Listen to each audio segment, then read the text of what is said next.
birthday à Anita, ma super nièce. Un gros bisou à toi et vraiment merci pour cette super intro. Et merci à mon épouse pour ce super cadeau de Noël. Tu es la meilleure femme du monde, je t'aime. Bienvenue à la team Pascal Aquarium Naturel, à toutes et à tous. Aujourd'hui, vidéo méga cool, méga cool, méga cool. Alors la chaîne de l'aquariophile terrariophile en tongs, parce que tu peux pas être un bon aquariophile ou terrariophile si tu n'as pas de tongs. Superbe chaîne de terrariophilie bioactive. Alors la terrariophilie bioactive, en gros c'est l'équivalent de l'aquarium naturel. En gros, on va privilégier une aquariophilie la plus possible respectueuse des cycles. Et en terrariophilie, on va faire une terrariophilie naturelle, par exemple comme là. En gros, tu changes pas le sol, tu vas au contraire te servir du sol pour filtrer, si tu veux, filtrer, pour désagréger les matières organiques. Là, par exemple, pour mes blattes d'Ubia, au fond, c'est un substrat naturel. Comme ça, j'ai pas besoin de changer le fond. Donc, c'est pas du tout le système. Ou pareil pour mes faces. D'ailleurs, pas de panique. Hein, je vais changer les, comment dire, les ronces très très rapidement. Ou pour les menthes au sol, plutôt que d'avoir, voilà, ou là pour les menthes, je mets carrément de la terre, des colamboles par exemple, pour désagréger la matière organique, et on laisse faire la nature. Du coup, les animaux vivent, c'est un peu comme dans la forêt si tu veux, tu changes pas le sol. Et là aujourd'hui, c'est mon cadeau de Noël. Un de mes cadeaux de Noël, c'est donc une grenouille taureau africaine magnifique. Regardez comment elle est trop trop belle. Alors là, ça faisait, je suis trop heureux, mais vraiment méga heureux. Le nom scientifique, Pixicéphalus atsepersus. Voilà. Alors vous allez voir, là je vais faire un tuto, ça va être méga rapide. En fait, c'est un animal qui est là. Alors, faites gaffe. Oh, regarde, elle est toute petite. Attends, j'aime pas trop elle est comme ça, elle est super mignonne. C'est un animal qui est très facile à maintenir. Si vous respectez les 2-3 trucs que je vais vous dire. Vous avez plusieurs méthodes de maintenance. Alors la maintenance que je vais choisir. Alors en gros, ce que tu vas avoir besoin. Tu vas avoir besoin d'un thermomètre. Méga important, vous allez voir après pourquoi. Thermomètre, hygromètre. Vous allez avoir besoin. Alors pour le sol, soit un sol à base de coco compact, donc hop là. Après tu as des marques concurrentes, hein, mais moi j'aime bien JBL, c'est pas trop cher, c'est de la très bonne qualité, et la version humus, ok. Et vous allez avoir besoin d'un tapis chauffant. Là j'ai pris le moins puissant de chez JBL, et un terrarium donc qui sera éclairé. À noter que vous n'avez pas besoin d'UV, même si certains te disent que ouais et tout, non c'est pas vrai, t'as pas besoin d'UV pour une maintenance de grenouille taureau africaine. Le terra, alors vous prenez un terra qui est adapté, proportionné à la taille de l'animal.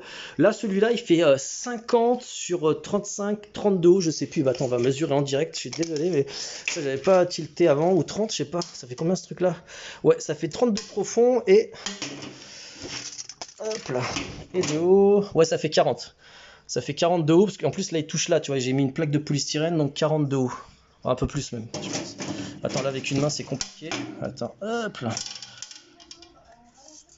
Ouais, c'est ça, 40 de haut. Allez, ça fait 40 de haut, donc il faut qu'il soit bien ventilé. Bon, prenez un bon terrain, hein. Et là, celui-là, il est bien ventilé aussi en haut, avec des portes, voilà. Pas la peine de mettre une serrure. Franchement, je pense pas qu'elle sait ouvrir des... comment elle est trop belle. Trop belle. Et vous allez voir après au niveau de son et prévoir aussi de l'alimentation. Ça, je vous en parle après. Donc là, des criquets, prévoir de l'alimentation en masse. Même si c'est très facile à maintenir. Alors la première étape, on va donc, écoutez, on va faire d'abord le sol. On va constituer le sol. Alors évitez de prendre de la coco genre dans les actions et tout. Alors certes elle est pas chère, mais des fois tu peux avoir des engrais, des trucs comme ça, et honnêtement je suis pas très fan. Ça peut être très bien pour faire de la plantation, mais après ça peut être irritant pour la bestiole ou les différents animaux que vous allez mettre dedans. Donc moi écoutez, voilà, je vais prendre ça. Alors quand elle sera un peu plus grande, je mettrai de la terra coco compact. Voilà. En gros, celle-là, elle est juste un peu plus grosse avec des gros bouts de coco. Moi, je préfère mettre pour le moment quelque chose d'un peu plus fin. Allez, c'est parti. Donc, pour le prendre, je vous renvoie vers mes vidéos précédentes pour la mise en place. Vous faites bien attention à la quantité que ça va faire. D'accord? Parce que quand tu le mets, ça fait pas beaucoup. Enfin, ça gonfle avec de l'eau, ça gorge à fond avec de l'eau. Donc, je vous renvoie à mes vidéos précédentes de tous les terras. Voilà, c'est juste pour éviter de faire des infos redondantes. Allez, c'est parti. Petite astuce, vous pouvez utiliser une scie pour faire des coupes propres si tu n'as pas besoin de tout le bloc, parce que n'oublie pas qu'un bloc entier ça te fait un seau, hein. Regarde, ça te fait un seau. Donc cette petite brique en entier, là j'avais déjà pris un petit peu, là la brique en entière ça fait un seau de 9 litres, c'est énorme 9 litres. Donc tu peux la couper proprement, tu sais, pour avoir une coupe propre comme ici, tu utilises une scie, alors soit une scie à métaux qui est fine, qui va te donner une tranche méga fine, ou tu prends une scie à bois, regardez-le, hop, c'est parti. Voilà. tu scies bien au-dessus de la boîte pour récupérer après. Regarde, ça fait une coupe bien propre, hein. Soit tu fais la préparation ici. Moi, honnêtement, les gars, les potines et les poteaux, je vais pas me prendre la tête, je la mets directement dans le terra. Hop là. Hop. Voilà, le terra, il est bien mouillé. Et on va laisser faire comme ça. Donc le premier point concernant celui de la coco, bah, il est en train de se faire. Donc nous, en attendant, hop là, on va s'occuper, hop là, du tapis chauffant. Hop. Et voilà, voilà. Alors là, je fais un unboxing méga rapide, hein. Pas besoin d'épiloguer pendant 1000 ans sur un tapis chauffant. En gros, comment ça marche? Alors c'est bon, il y a tout. Hop là, attends, il y a les petits pieds. Je vais vous montrer après. Comment ça marche? Alors c'est juste un circuit électrique branché sur le courant et, qui va chauffer. Donc et en fonction du wattage de ton tapis, ça va chauffer plus ou moins intensément. Donc là, c'est un 8 watts. Il est préconisé de le mettre soit sur la vitre arrière, soit en dessous. Certains disent qu'en dessous, ça peut brûler l'animal, tu vois.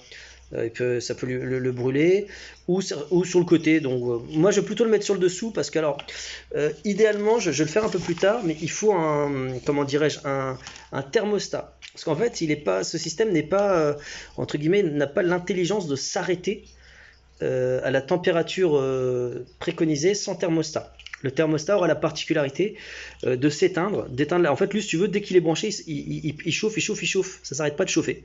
Et après, ça reste à sa température maximale, tu vois. Donc, sur un petit truc comme ça, du watt, je vais faire le test en fait. C'est pour ça que je fais le test. Là, et il vous faut par contre absolument un thermomètre. Je vous mettrai en descriptif de vidéo tous les produits pour vous les procurer ou des produits similaires si je trouve pas les mêmes exactement. Là, par exemple, tu vois, ça te donne le pourcentage d'hygrométrie. Donc d'hydrométrie, en gros c'est le pourcentage d'humidité et la température en degrés Celsius. Donc ça coûte pas très cher. Ça par contre c'est vraiment indispensable, tout du moins au début. Mais même je préconise à fond pour que tu saches. Ça j'en ai pris plusieurs, ça coûte pas très cher, j'en ai partout chez moi, dans mes terras et tout. Puis ça se déplace facilement, hein. Tu le prends, tu le mets ailleurs et tout. Donc c'est cool. Voilà, donc la nuit, alors ce qui est cool en fait, pour pas vous prendre la tête, le terrarium, vous avez vu, donc il a un système d'allumage qui se fait via un minuteur qui coûte pas très cher, tu vois, qui s'allume un certain nombre d'heures par jour. Et en gros, moi, le système de chauffage, alors, certains peuvent critiquer ma manière de procéder, mais je vais l'utiliser, si tu veux, en même temps que l'éclairage. Donc en gros, ça va me permettre d'avoir d'avoir une température montante la journée, équivalente au soleil. En gros, quand ça s'allume, ça chauffe, et après la nuit, ça refroidit. Et c'est exactement ce qu'il faut pour cette grenouille taureau africaine. Donc elle a besoin d'une température plus chaude la journée que le soir. Le soir, dans l'idéal, c'est de faire baisser un peu la température. Donc la journée, on va dire, il faut que ça aille dans les 28, autour de 28. Je vous simplifie au maximum la chose, hein. Et le soir, il faut que ça descende dans les 22, par exemple. Donc c'est pour ça que je vais vérifier avec mon thermomètre. Si la température ne dépasse pas les 28-30, c'est bon. Et le soir, la pièce environnante, regardez, là, il fait 22. Donc c'est pile poil la bonne température pour le soir. La température environnante de ma fish room, elle est parfaite pour ça. Ma fish room, terrario room et insect room. Voilà. Allez, c'est parti, je mets en place le dispositif. Alors les amis, j'ai oublié de vous parler d'un autre élément qu'il fallait, que je conseille en fait. C'est pas vraiment vital, mais moi je le conseille fortement. C'est d'avoir alors un point d'eau dans le terrarium, un vrai point d'eau. Donc là c'est du JBL Reptile Bar Sand XL, donc je crois que c'est un de leurs plus grands. Ça va servir, si tu veux, à la grenouille pour aller s'hydrater. Certains peuvent mettre une simple boîte en plastique. Bon, écoute, tu fais en fonction des moyens que tu as sur le moment. Là, je sais que j'ai cette écuelle, donc j'en profite. Tu sais, elle a une petite montée. Donc voilà, et tu sais, ça fait un peu naturel. J'ai la même chose pour mon gecko à crête. Voilà, donc ça fait. Moi, je trouve que c'est joli. Je kiffe cette gamme-là de chez JBL. Elle est simple, c'est de la résine. Elle est pas trop lourde. Voilà. Après, tu peux mettre ce que tu veux, mais moi, je conseille ça parce que tu as une petite montée. Ça évite à la grenouille de faire trop d'efforts, quoique là elle pourrait le faire, ouais, mais bon, moi voilà, elle est mode flemme. Donc voilà, je vais le mettre à une extrémité du bac, voilà, à une extrémité du bac. Je vais l'enfoncer un petit peu, hop là, je vais le mettre carrément au fond, tu vois, tac tac tac, voilà, je la mets complètement au fond. Alors, à 1 petit centimètre, sachant qu'elle va se salir un petit peu, j'ai envie de te dire. Donc, c'est pour ça qu'il y en a qui mettent un peu à la surface. Je mets à 1 centimètre. Je mets pas complètement en hauteur parce que bon, c'est juste pour des questions esthétiques, hein. Voilà, tu mets comme ça, voilà, tu vois. Tac, voilà, là comme ça, et on remplit d'eau. Comme ça, la grenouille, elle peut aller dedans. N'espérez pas que ça reste propre tout le temps, hein. Donc, moi, au bout d'un moment, il faudra que je le retire, tu renverses et puis tu remets encore. À noter que tu peux la maintenir en milieu humide tout le temps, hein. De l'humus humide tout le temps, c'est très bien aussi. Ah oui, je vous fais cette petite séquence juste pour vous montrer qu'il livre des pieds de terrarium avec. C'est franchement sympathique. Je ne vais pas l'utiliser parce que comme vous avez vu, moi j'utilise sur des polystyrènes et là j'ai l'impression que le verre de mon Terra, alors je le kiffe mais il est un peu fin et en fait quand vous mettez ça, comment t'expliquer ça?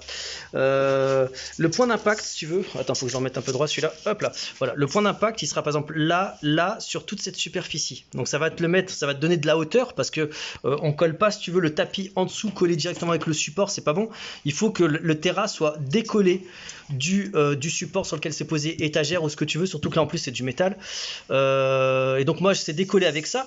Ça fait aussi, ça absorbe un peu le fait que l'étagère soit pas droite. Voilà, donc tu as ces trucs là. Mais là, c'est un peu, tu vois, le point d'impact, il sera très localisé. Clac, clac, clac, clac. Ça va appuyer, tout le poids du Terra va reposer sur 4 points. Et là, si tu veux, tout le poids du Terra repose quand même sur des plaques polystyrène qui font toute la longueur. C'est plus homogène. Je préfère largement cette méthode-là, tu vois, que j'utilise avec du polystyrène, même si c'est un peu moins joli, c'est beaucoup plus efficient. Tout du moins dans cette présente install. Après, on verra pour les prochaines. Voilà, au niveau des plantes, je vais juste prendre une petite pothos parce que voilà, je la trouve très jolie. Je l'ai prise, alors j'ai pas assez de plantes. Alors moi j'aime bien végétaliser à fond. Là j'ai dû prendre une plante dans le terrarium de Patty, mon gecko à crête, et je vais aller disposer la plante. Bah écoute là, ou là, tout au fond à gauche plutôt, ouais, comme ça là, et ça bougera pas vu qu'il y a les QL. Allez hop, je vais mettre ça. Et voilà le Terra un peu plus tard, donc j'ai planté d'autres plantes, voilà, donc tu peux y aller, il n'y a pas de souci. Là il y a un petit bâton qui tient la racine parce que j'ai remarqué qu'elle faisait pas mal des siennes, sinon elle s'éclate, hein, tu vois, regarde, elle est là, elle est trop belle, regarde comment elle est trop classe. Et des fois bah, elle va squatter là, alors c'est vraiment en fonction de son envie, elle va dans l'eau, alors n'espérez vraiment pas avoir l'eau propre, hein. La salit très fréquemment, il suffit qu'elle aille dessus, et elle graille, elle passe sa vie à manger, hein, c'est rare, elle ne me refuse rarement à manger, hein. Elle l'a fait qu'une fois d'ailleurs, il n'y a qu'une seule fois elle a pas voulu un truc, sinon elle a toujours la dalle. Voilà, finalement le tapis je l'ai mis là parce que voilà, ça me permettait d'obtenir une chaleur top. Il aurait pu être en dessous, il n'y a pas de souci.